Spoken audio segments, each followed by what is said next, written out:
मोदी जी की ऑफिस में मीटिंग चल रही थी। एक मयूर आया और उसने कांच की दीवार पर जोर से अपनी चोंच मारना शुरू कर दिया। मोदी जी ने घंटी बजाई और कहा कि भाई इसका दाना आज नहीं डाला गया है, जरा चिंता करो, ये भूखा है। देश के प्रधानमंत्री को ये सोच इतनी बड़ी मीटिंग में आना, ये बताता है कि कितने संवेदनशील व्यक्ति हैं। तो blood is thicker than water, ये कहावत को मोदी जी ने गलत साबित किया है। उनकी सोच की दिशा ऊर्ध्व दिशा है। वो हमेशा रचनात्मक तरीके से सोचते हैं, वो हमेशा उच्च लक्ष्यों की ओर सोचते हैं और वो हमेशा सबसे ज्यादा परिणाम लाने की सोचते हैं। ये ऊर्ध्व गति की सोच ने इस देश के अंदर बहुत बड़ा परिवर्तन किया है। संवेदनशीलता, छोटे से छोटे व्यक्ति के बारे में सोचना। देश के प्रधानमंत्री के नाते मैं एक छोटी सी चीज का उदाहरण कहना चाहता हूं। एक बहुत गंभीर मीटिंग चल रही थी, उस वक्त मैं पार्टी का अध्यक्ष था। मोदी जी की ऑफिस में मीटिंग चल रही थी। एक मयूर आया और उसने कांच की दीवार पर जोर से अपनी चोंच मारना शुरू कर दिया। 2-3 मिनट तक ये प्रक्रिया चली। मोदी जी ने घंटी बजाई, किसी को बुलाया और कहा कि भाई इसका दाना आज नहीं डाला गया है, जरा चिंता करो, ये भूखा है। देश के प्रधानमंत्री को ये सोच इतनी बड़ी मीटिंग में आना, ये बताता है कि कितने संवेदनशील व्यक्ति हैं। अनन्य राष्ट्रभक्ति। मित्रों, मैंने मोदी जी के साथ सालों से काम किया है। मैं बेरोक टोक किसी झिझक के बगैर कह सकता हूं, हर सोच में देश की सोच सबसे ऊपर और सबसे ज्यादा होती है। और इसीलिए आज 130 करोड़ की आबादी के मन में विश्वास है, जब देश की शताब्दी मनाई जाएगी हम एक महान भारत को देख पाएंगे।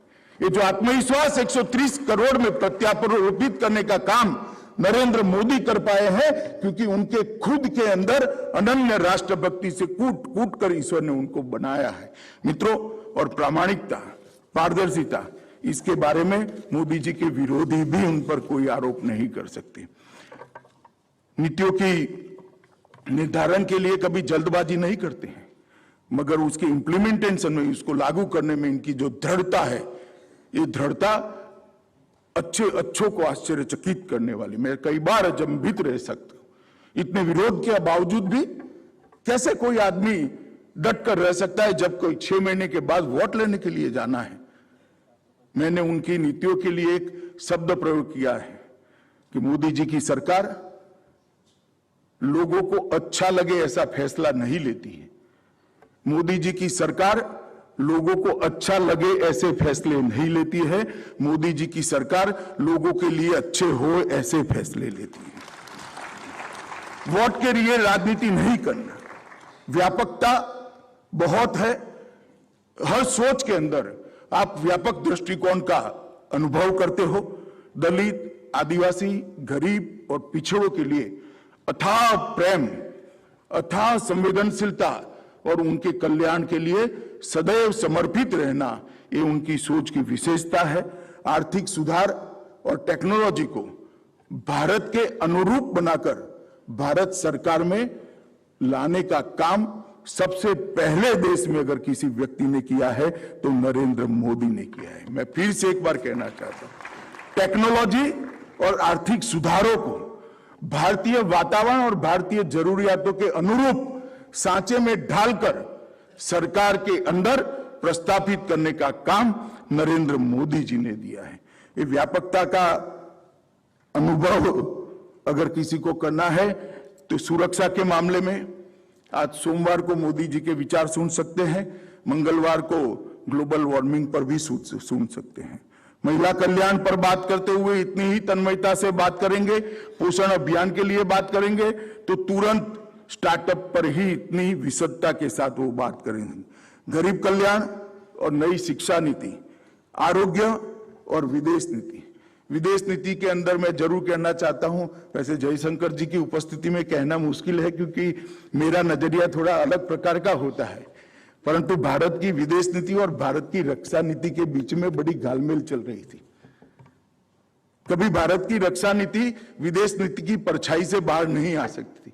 मोदी जी की विदेश नीति ने प्रस्तावित कर दिया कि हम सबके साथ दोस्ती रखना चाहते हैं, मगर हमारे लिए भारत की सुरक्षा ये हमारा प्राथमिक लक्ष्य है। ये स्पष्टता इतनी क्लैरिटी के साथ 7 दशक के अंदर किसी भी नेता ने दिए नहीं।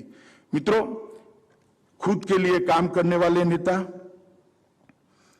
जब काम करते हैं तो अपने नाम के लिए करते हैं, अपने कार्यकाल में बहुत कुछ अच्छा हो इसके लिए करते हैं। एक दृष्टि से मोदी जी के लिए भी बहुत सारे लोग ऐसा कह सकते हैं क्योंकि इनके कार्यकाल में बहुत सारी अच्छाइयां हुई, मगर मोदी जी जब आजादी का अमृत महोत्सव का प्लान लेकर आए तब उनको कोई ऐसा नहीं कह सकता, इसलिए क्योंकि आजादी के अमृत महोत्सव मोदी जी की उपस्थिति में हो रहा है। उन्होंने अमृत महोत्सव से शताब्दी तक के काल को अमृत काल और संकल्प सिद्धि का काल कर 25 साल के बाद महान भारत की रचना उसका लक्ष्य रखकर ये साबित कर दिया है कि ये व्यक्ति केवल और केवल भारत की महानता के लिए सोचता है। मित्रों, कोई पारिवारिक बैकग्राउंड के बगैर, कोई अकस्मात के बगैर,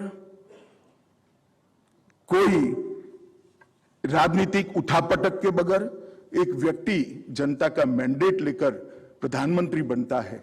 बार बार चुनाव में जनता उनको अनुमोदन करती है और उसके बाद में वो फिर से एक बार प्रधानमंत्री बनकर आता है, तब स्वीकारना पड़ेगा कि भारत की जनता ने मोदी जी को स्वीकारा है। भारत की जनता मोदी जी को मन से प्यार करती है। मोदी जी ने आजादी के बाद हमारे पूरे देश के नेता भाषा की लघुता ग्रंथि से पीड़ित होते थे।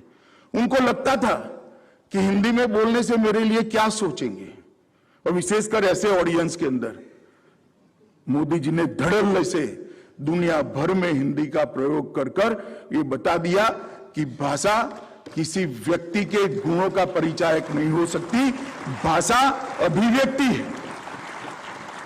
व्यक्ति कितना क्षमतावान है वो भाषा पर से निर्धारित नहीं हो सकता, भाषा तो केवल अभिव्यक्ति है।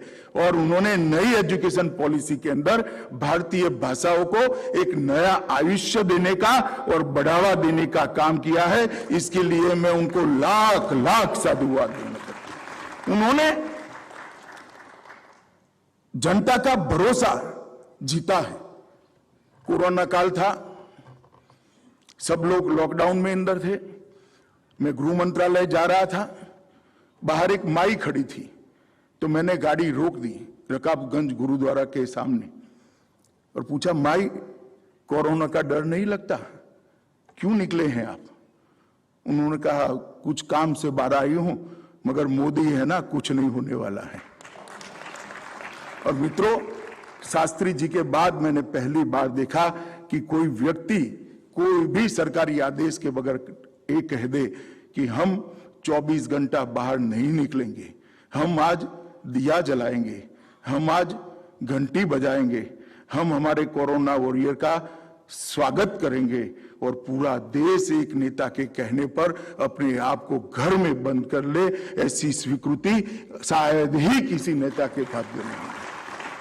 ये भरोसा जो बना है वो कर्तृत्ववान जीवन के कारण बना है। ये जो भरोसा बना है ये निस्वार्थ जीवन के कारण बना है। ये भरोसा जो बना है अनन्य राष्ट्र भक्ति पर लोगों ने भरोसा किया है। इसीलिए मोदी जी आज देश के बिन विवादास्पद नेता है और दुनिया भी उनको स्वीकार करती है। मेरी पार्टी की भी मैं जरूर बात करना चाहूंगा।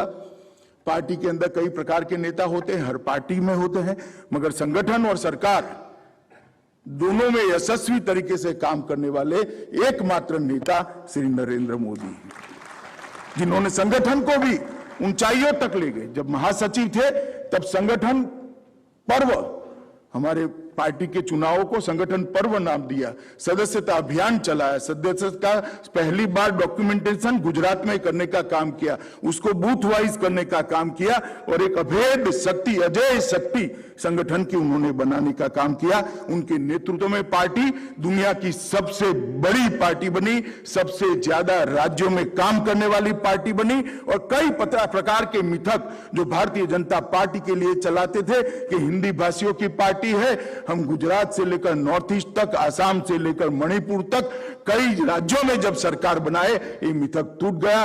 वो कहते थे अर्बन पार्टी थे, गांवों के अंदर भी अप्रत्याशित एक के बाद एक विजय जब मिलना शुरू हुए, ये मिथक को भी हमने तोड़ दिया। ये कहते थे कि किसानों की पार्टी नहीं है। ढेर सारे कोऑपरेटिव्स और स्थानीय इकाइयों के चुनाव में जब किसानों ने भारतीय जनता पार्टी को चुनकर भेजा, तब ये सिद्ध हो गया कि भारतीय जनता पार्टी पूर्व, पश्चिम, उत्तर, दक्षिण और हर समाज के वर्ग की पार्टी है। वो भी मोदी जी की नेतृत्व में ही हुआ है। मोदी जी ने पार्टी को